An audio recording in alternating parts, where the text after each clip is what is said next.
Ba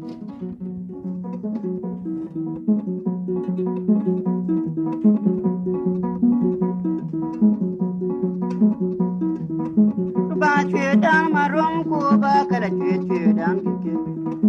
Ba chue dan marom ko ba kala ba po dan kike. Ko mi kila bere de chue megi.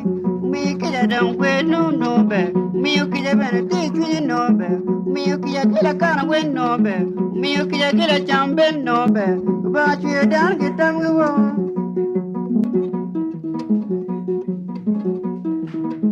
Twenty well when dong huru megi.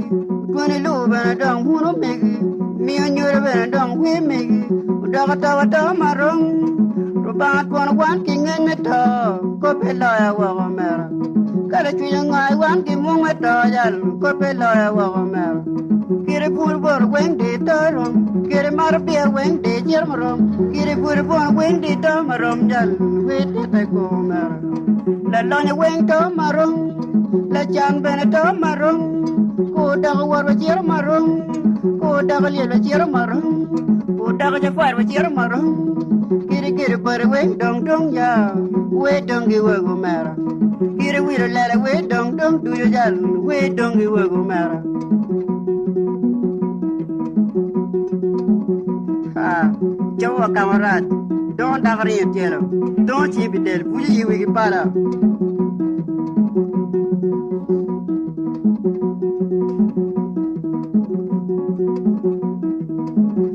Chuya dan ki kid ko maraba karba po dan ki tam.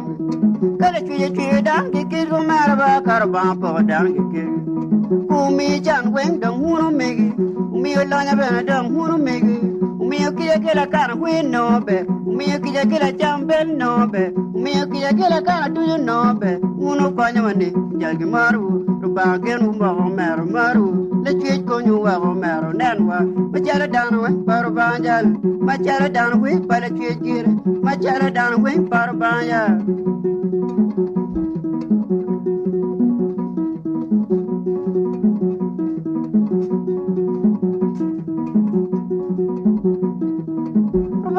Dan kitam gu merba karba po dan kike. Na chue dan kitam gu merba karba po dan kike. Kumi jan wen dong huru megi. Mi gum dong huru megi. Uchwale lwan we dong huru megi. Mi da bene di da twi. Uchwale word bene di word twi. Mi lwan bene di lwan twi. Mi kija we di twi be. Mi kija chambel be. Mi kija kana we no be. We anen ko. When you get one, when you get one, when you get majal. A parco, kira magichawe, dong a parco.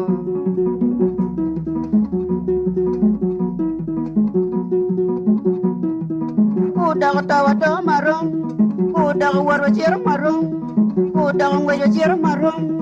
Rubanga wan ki mumato, looking I wa mera.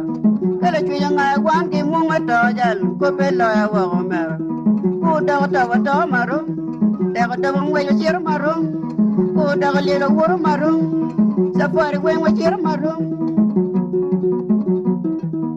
bi pa jan bi so bo men mun ki pala chuya jano ina ana ro ba da ta ger me ki mar ba mi ager